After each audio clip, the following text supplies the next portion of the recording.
बिस्मिल्लाहिर्रहमानिर्रहीम। अस्सलाम student, welcome to my channel Sidra economics lecture. बहुत सारे स्टूडेंट मुझे कह रहे थे कि मैम इकनॉमिक्स के भी इंपॉर्टेंट क्वेश्चन सेंड कर दें, तो इसलिए मैंने कहा चलें आज फिर इंपॉर्टेंट क्वेश्चन इकनॉमिक्स के अपलोड करती हूँ। ये इकनॉमिक्स के इंपॉर्टेंट क्वेश्चन है, FA जो कर रहे हैं उनके लिए भी, ICOM के भी है, और इसमें ICS जो इकनॉमिक्स के साथ कर रहे हैं उनके लिए भी है। ठीक है, चलो चैप्टर वाइज स्टार्ट करते हैं। फर्स्ट चैप्टर का नाम है nature and scope of economics. ठीक है, फर्स्ट चैप्टर में सिंपली 2 इंपॉर्टेंट क्वेश्चन है। फर्स्ट है economics according to Adam Smith, Marshall and Robson. ठीक है, हमने फर्स्ट चैप्टर में पढ़ा होगा आपने इकोनॉमिक्स की definition according to Adam Smith, Marshall और रॉबसन। इन तीनों में से अक्सर एक आ जाती है, लेकिन जो ज़्यादा इंपॉर्टेंट है वो रॉबसन की है। अक्सर रॉबसन की आती है लेकिन फिर चेंज होती रहती है, तो एडम स्मिथ की भी आ जाती है और मार्शल की भी आ जाती है। तो आपने इन तीनों को अच्छी तरह करना है। ठीक है, इस चैप्टर में सेकंड जो मेन मोस्ट इंपॉर्टेंट क्वेश्चन है वो है economics law and it's characteristic. ठीक है, ये भी मोस्ट इंपॉर्टेंट क्वेश्चन है। ठीक है, फर्स्ट चैप्टर में 2 में इंपॉर्टेंट क्वेश्चन है। फर्स्ट है economics definition according to Adam Smith, Marshall और रॉबसन। ये आप शॉर्ट क्वेश्चन के नहीं, मैं लॉन्ग क्वेश्चन के बता रही हूँ, तो सिर्फ आपने इसकी डेफिनेशन नहीं करनी है, इसकी खूबियाँ, इसकी खामियाँ, ठीक है, ये तमाम करना है। तो आपने अच्छी तरह इसको करना है। इसके बाद हम सेकंड चैप्टर की तरफ आते हैं। सेकंड चैप्टर का नाम है थ्योरी ऑफ कंज्यूमर बिहेवियर। ठीक है, सेकंड चैप्टर में लॉन्ग जो मोस्ट इंपॉर्टेंट है वो है law of diminishing margin utility, law of equal margin utility in difference curve. ठीक है, law of diminishing margin utility, तो आपने इसकी डेफिनेशन, इसके अजम्पशन, इसकी क्या कहते हैं डायग्राम, शेड्यूल वगैरह सबको अच्छी तरह याद करना है। और law of equilibrium equal margin utility को भी इसी तरह इसकी अजम्पशन, डेफिनेशन, डायग्राम, गोशवारा, ठीक है, तमाम को अच्छी तरह आपने करना है। इसके बाद इंडिफरेंस कर्व भी मोस्ट इंपॉर्टेंट है। इन तीनों में से एक तो अक्सर आ ही जाता है, मैंने अक्सर पेपर में देखा, तो आपने इन तीनों को बहुत अच्छी तरह करना है। इंडिफरेंस कर्व को इसी तरह इसकी डेफिनेशन, इसके अजम्पशन, इसकी डायग्राम, इसके क्या कहते हैं शेड्यूल, इसके बाद इसकी जो प्रॉपर्टीज़ हैं उनको अच्छी तरह आपने याद कर लेना है। ठीक है, नेक्स्ट हम थर्ड चैप्टर की तरफ चलते हैं। वो थर्ड चैप्टर का नाम है basic tool of mathematics and statics in economics. ये ICOM में ये चैप्टर नहीं होता, लेकिन जो FA और ICS इनमें ये चैप्टर होता है। तो आपने इस चैप्टर का इसमें से कोई लॉन्ग नहीं आता, सिर्फ इसके शॉर्ट आपने क्वेश्चन करने हैं। नेक्स्ट चैप्टर नंबर 4 की तरफ आते हैं। चैप्टर नंबर 4 का नाम है डिमांड में मोस्ट इंपॉर्टेंट 3 क्वेश्चन है। फर्स्ट है लॉ ऑफ डिमांड को आपने अच्छी तरह करना है, मोस्ट इंपॉर्टेंट क्वेश्चन में से है। लॉ ऑफ डिमांड की आपने डेफिनेशन भी करनी है, इसके बाद इसके अजम्पशन, इसके बाद इसकी डायग्राम, इसके बाद इसकी गोशवारा और ये नेगेटिव स्लोप इसकी क्यों है, इसकी वजूहत वगैरह भी एक्सप्लेन कर देना, तो आपके पूरे नंबर आ सकते हैं। इसके बाद हम सेकंड मोस्ट इंपॉर्टेंट इस चैप्टर का वो है चेंज इन डिमांड। ठीक है, चेंज इन डिमांड 2 तरह से होता है, एक मूवमेंट इन डिमांड और एक होता है शिफ्ट इन डिमांड। तो अक्सर पेपर में मैंने जो देखा है वो होता है शिफ्ट इन डिमांड ज़्यादातर आता है। ठीक है, जहाँ फिर राइज इन डिमांड और फॉल इन डिमांड को एक्सप्लेन करें, इस तरह 2 पॉइंट लिख देते हैं। तो मैंने ज़्यादातर जो देखा है ना वो आता है शिफ्ट इन डिमांड। तो आपने इस चैप्टर को अच्छी तरह इस क्वेश्चन को अच्छी तरह करना है। Causes of change in demand important है, लेकिन इतना ज़्यादा इंपॉर्टेंट नहीं है। कुछ पेपरों में आया, लेकिन अक्सर ज़्यादातर पेपरों में ये नहीं आता, तो आपने इसको कर लेना है। ये वैसे भी बहुत ज़्यादा इजी है, तो आपको एक बार पढ़ने की ज़रूरत पड़ेगी, ये खुद ब खुद हो जाएगा, या फिर आपको पॉइंट के नाम याद करने पड़ेंगे अंदर से, तो आप खुद ही लिख सकते हैं। नेक्स्ट हम चैप्टर नंबर 5 की तरफ आते हैं। चैप्टर नंबर 5, यहाँ पे 4 लिखा गया, 5 है सप्लाई। ठीक है, सप्लाई में मोस्ट इंपॉर्टेंट 2 क्वेश्चन है। फर्स्ट है लॉ ऑफ सप्लाई, सेम उसी तरह किसके क्या करना है, डेफिनेशन कर लें लॉ ऑफ सप्लाई की, और उसके बाद इसके अजम्पशन, देन उसका शेड्यूल, डायग्राम, इसकी स्लोप पॉजिटिव क्यों है, इसकी वजूहत वगैरह एक्सप्लेन कर दी, तो अभी आपका क्वेश्चन कंप्लीट हो जाएगा। सेम उसी तरह सेकंड इसका मोस्ट इंपॉर्टेंट क्वेश्चन है वो है चेंज इन सप्लाई भी इसी तरह इसमें 2 होते हैं, मूवमेंट इन सप्लाई और शिफ्ट इन सप्लाई। ठीक है।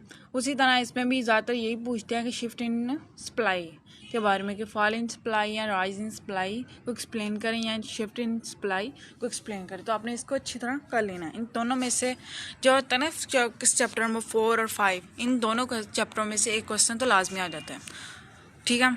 देन हम चैप्टर नंबर 5 की तरफ आते हैं, 6 की तरफ। चैप्टर नंबर 6 का नाम है मार्केट इक्विलिब्रियम, ठीक है। यहाँ फिर इसको कहते हैं demand and supply equilibrium. Chapter के 2 नाम हैं, ठीक है।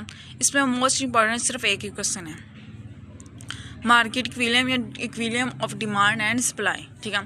देन आप सबसे फर्स्ट ऑफ ऑल आपने इसकी क्या कहते हैं डेफिनेशन बयान करनी है।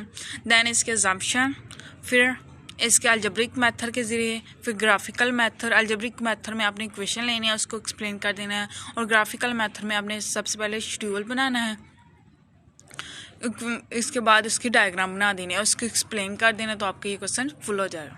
ये बहुत ही इजी क्वेश्चन है, जैसे कहते हैं ना आंख बंद करके भी याद करने वाला है, इतना इजी क्वेश्चन है। तो और अक्सर मैंने पेपरों में भी देखा ये आ जाता है, तो आपने इसको अच्छी तरह कर लेना है।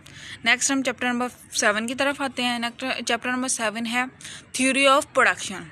थ्योरी ऑफ प्रोडक्शन में 2 मेन इंपॉर्टेंट क्वेश्चन है, वो है productivity of land and it's factor, यानी कि ज़मीन की पैदावारी सलाहियत और इसके फैक्टर कौन कौन से जिनकी वजह से पैदावारी सलाहियत बढ़ती है या कम होती है। नेक्स्ट इस चैप्टर का मोस्ट इंपॉर्टेंट क्वेश्चन है mobility of labour and it's factor promoting and obstruct. Mobility कहते हैं शिफ्ट होना, एक जगह से दूसरी जगह जाने के। लेबर क्यों शिफ्ट होता है एक जगह से दूसरी जगह होता है, उसके फैक्टर मोबिलिटी क्या है, क्योंकि जिन जिन फैक्टरों की वजह से वो एक जगह से एक काम छोड़ के दूसरी जगह जाता है। और इस ऑब्स्ट्रैक्ट को कहते हैं मुश्किलात, खामियां वगैरह कि जो इसके शिफ्ट होने में जो मुश्किलात आती हैं, ठीक है, उनको एक्सप्लेन करना है। ये दोनों भी मोस्ट इंपॉर्टेंट क्वेश्चन है, तो आपने इसको अच्छी तरह कर लेना है। नेक्स्ट हम चैप्टर नंबर 8 की तरफ आते हैं। चैप्टर नंबर 8 में भी 2 इंपॉर्टेंट क्वेश्चन हैं। चैप्टर नंबर 8 का नाम है scale of production and law of return, ठीक है। फर्स्ट इंपॉर्टेंट क्वेश्चन है वो है लॉ ऑफ इंक्रीजिंग, कांस्टेंट और डिक्रीजिंग रिटर्न, ठीक है। ये एक क्वेश्चन है, इसमें 3 क्वेश्चन है, ठीक है। Law of increasing return, law of constant return और लॉ ऑफ डिक्रीजिंग रिटर्न। इन तीनों में से आपको कोई भी क्वेश्चन दे सकता है, लेकिन जो ज़्यादा चांसेस है ना जिसके जिसे कहते हैं 70% जो आता है वो है लॉ ऑफ डिक्रीजिंग रिटर्न, ठीक है। अगर आप एक को करेंगे तो बाकी दोनों तो आपको खुद ब खुद याद हो जाएंगे, तो आपने इन तीनों को अच्छी तरह करना है। लेकिन जो ज़्यादा इंपॉर्टेंट है वो कौन सा है, लॉ ऑफ डिक्रीजिंग रिटर्न, ठीक है। इस चैप्टर में जो सेकंड मोस्ट इंपॉर्टेंट क्वेश्चन है वो है लॉ ऑफ वेरिएबल प्रोपोर्शंस। ये बहुत इंपॉर्टेंट क्वेश्चन है, अक्सर पेपर में आ जाता है, इसके स्टेजेस वगैरह आपने बताने होते हैं। जो फर्स्ट क्वेश्चन है लॉ ऑफ इंक्रीजिंग, कांस्टेंट और डिक्रीजिंग रिटर्न, ये बहुत छोटे छोटे से हैं। पहले आपने डेफिनेशन बता देनी, इसके अजम्पशन, देन क्या कहते हैं शेड्यूल और डायग्राम, ठीक है। इसके बाद हम जो सेकंड लॉन्ग क्वेश्चन है वो है लॉ ऑफ वेरिएबल प्रोपोर्शन। इसके भी इसी तरह आपने सबसे पहले इसकी क्या कहते हैं डेफिनेशन, इसके बाद इसके अजम्पशन, इसके बाद इसकी क्या कहते हैं शेड्यूल, फिर डायग्राम को आपने स्टेज बाय स्टेज डिफाइन करना है, क्योंकि जो है क्वेश्चन में 3 स्टेजेस बताए गए हैं कि फर्स्ट में बढ़ती है प्रोडक्शन मार्जिन प्रोडक्टिविटी, देन कम होती है, फिर नेगेटिव में जाती रहती है। तो इन्होंने 3 स्टेज बनाए, इन तीनों को फर्दर आपने एक्सप्लेन करना है अलग अलग कि हमारा क्या होता है PR जो भी है। नेक्स्ट हमारा चैप्टर नंबर 9 है। चैप्टर नंबर 9 का नाम है कॉस्ट ऑफ प्रोडक्शन। इसमें भी आपने सिर्फ शॉर्ट क्वेश्चन करने हैं। जो ये चैप्टर नंबर 9 है ना, कॉस्ट ऑफ प्रोडक्शन, इसमें डिफरेंट टाइप बताई हुई हैं कॉस्ट ऑफ प्रोडक्शन की, तो आप इनमें से अक्सर 2-3 तो पूछ ही लेते हैं शॉर्ट क्वेश्चन में, तो आपने अच्छी तरह इनकी जो है क्या कहते हैं टाइप इसको याद कर लेना है। नेक्स्ट हम चैप्टर नंबर 10 की तरफ आते हैं। चैप्टर नंबर 10 का नाम है एनालाइज ऑफ रिटर्न, ठीक है। एनालाइज ऑफ रिटर्न, इसमें 2 इंपॉर्टेंट क्वेश्चन हैं। फर्स्ट है analyse of firm revenue under perfect competition, और सेकंड है analyse of revenue under monopoly, ठीक है। जो फर्स्ट क्वेश्चन है इसमें आपने क्या करना है, सबसे पहले इसकी कंडीशन बताने के परफेक्ट कंपटीशन वहाँ पे होगा जहाँ पे ये 7 कंडीशन फुलफिल हो। तो फर्स्ट ऑफ ऑल आपने उसकी कंडीशन बतानी है, देन उसकी डायग्राम क्या कहते हैं शेड्यूल बनाना है, और देन डायग्राम बनानी है। ये बहुत ही कहते हैं ना जिसे इजी क्वेश्चन है, और इसी तरह ये मोनोपोली का भी इसी तरह है।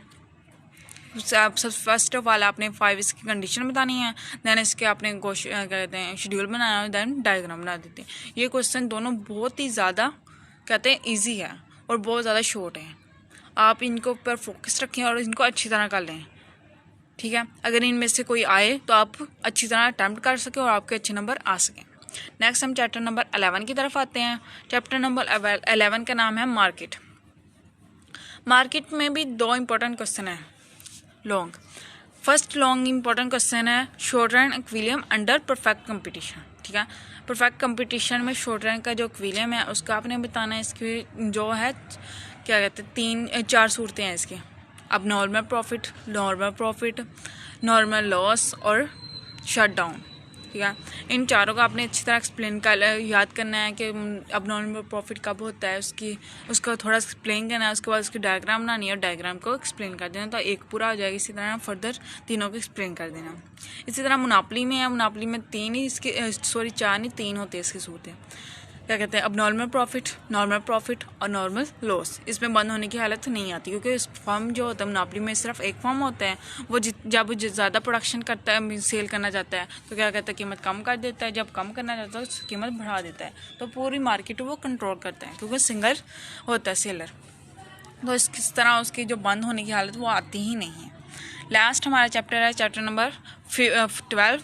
उसका नाम है फैक्टर प्रेसिंग और थ्योरी ऑफ डिस्ट्रीब्यूशन। इसमें जो मोस्ट इंपॉर्टेंट क्वेश्चन है वो है रिकार्डो थ्योरी ऑफ रेंट। ये मैंने अक्सर पेपर में देखा है। तो आपने इस थ्योरी को तो जैसे कहते हैं ना आँख बंद करके भी आप लिख रहे हैं, इतनी अच्छी तरह करना है, ठीक है।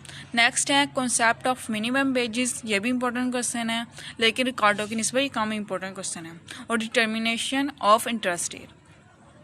इस चैप्टर में से भी एक लॉन्ग अक्सर आ जाता है, लेकिन जो ज़्यादातर आता है रिकार्डो का आता है। लेकिन इनके अलावा भी दोनों अक्सर मैंने पेपरों में देखे हैं, लेकिन जो मोस्ट इंपॉर्टेंट क्वेश्चन है वो है रिकार्डो का। तो आपने रिकार्डो का जो क्वेश्चन है उसको बहुत अच्छी तरह करना है। आई थिंक आपको समझ आ गई होगी कि कौन कौन से इंपॉर्टेंट क्वेश्चन है। Thank you so much. Please subscribe my channel, like and share my video. Thank you so much.